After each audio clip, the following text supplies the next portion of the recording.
आज एक बहुत ही रोचक किस्सा आप तक लेकर आए हैं। रिटायरमेंट के बाद एक आईएएस अधिकारी को महसूस हुआ कि वो तो एक गधा था। उस अधिकारी को याद आ रहा था कि दिवाली से एक हफ्ते पहले ही लोग तरह तरह के उपहार लेकर आना शुरू कर देते थे।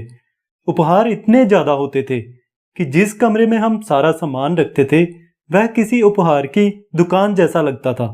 सूखे मेवे इतने ज्यादा होते थे, अपने रिश्तेदारों और दोस्तों में बांटने के बाद भी बहुत सारे बच जाते थे। लेकिन इस बार दोपहर के 2 बज चुके थे, कोई भी दिवाली की शुभकामना तक देने नहीं आया था। वह अधिकारी अचानक भाग्य के इस उल्ट फेर से बहुत ही उदास महसूस कर रहा था। अपनी इस सोच से बचते हुए उसने एक अखबार का आध्यात्मिकता वाला कॉलम पढ़ना शुरू कर दिया। उस अधिकारी को एक बहुत ही दिलचस्प कहानी मिली। ये कहानी एक गधे के बारे में थी जो पूजा समारोह के लिए देवी देवताओं की मूर्तियों को अपनी पीठ पर लाद कर ले जा रहा था। रास्ते में जब वह गांवों से गुजरता तो लोग मूर्तियों के आगे सिर झुकाते। हर गांव में पूजा अर्चना के लिए भीड़ जुटती। गधे को लगने लगा कि गांव वाले उसे प्रणाम कर रहे हैं और वह इस सम्मान और गर्व से रोमांचित हो गया। मूर्तियों को पूजा स्थल पर छोड़ने के बाद गधे के मालिक ने उस पर सब्जियां लाद दी और वे वापसी की यात्रा पर निकल पड़े। इस बार गधे पर किसी ने ध्यान नहीं दिया।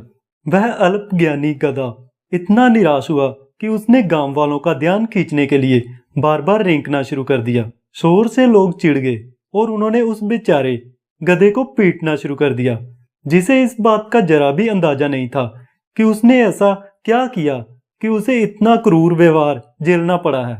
अचानक उस अधिकारी को ऐसा प्रतीत हुआ कि वास्तव में वो भी इस गधे जैसा ही था।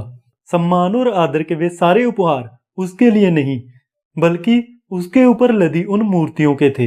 अब जब उसे इस सच्चाई का बोध हुआ तो मेहमानों का इंतजार करने की बजाय उसने दिवाली मनाने में अपनी पत्नी के साथ शामिल होना चाहा। लेकिन वो क्या देखता है, पत्नी भी उसको अपने साथ लेने में मूड में नहीं थी। पत्नी ने तीखा जवाब दिया, जब मैं इतने सालों से कहती थी तुम गधे के अलावा कुछ नहीं हो तो तुमने कभी नहीं माना, पर आज एक अखबार में छपी खबर ने सच्चाई उजागर कर दी तो तुमने उसे तुरंत स्वीकार कर लिया। अब उस अधिकारी को एहसास हुआ कि जब वो एक अधिकारी के तौर पर कार्यरत था तो उसने कभी भी दूसरे कर्मचारियों और अधिकारियों को सम्मान की दृष्टि से नहीं देखा था। वो सबको अपने से नीचे समझता था। इतना ही नहीं, ये भी अभिमान होता था कि उसके सभी रिश्तेदार कोई उससे काम ना करवा लें, और रिश्तेदारों को ही नहीं वो अपने परिवार को भी अनदेखा करता रहता था। अब जब वो एक अधिकारी ही नहीं था तो उसका मन कर रहा था कि वो उस बीते हुए समय को बदल दे, पर वो उसके हाथ में नहीं था। ये कहानी तो एक आईएएस अधिकारी के लिए बनाई गई थी, पर हकीकत में ज्यादातर इंसान जब भी किसी मुकाम पर पहुंच जाता है तो वो भूल जाता है कि वो मुकाम उसको भगवान शिव की कृपा से प्राप्त हुआ है। और ये बात सिर्फ और सिर्फ सरकारी सेक्टर में ही नहीं, प्राइवेट सेक्टर में भी अच्छे मुकाम पर पहुंचे हुए मनुष्यों पर लागू हो जाती है। और ज्यादातर जिन भी सरकारी कार्यालयों में लोगों का ज्यादातर काम पड़ता रहता है, उन कार्यालयों के मनुष्य ऐसा अक्सर करते हुए देखे जाते हैं।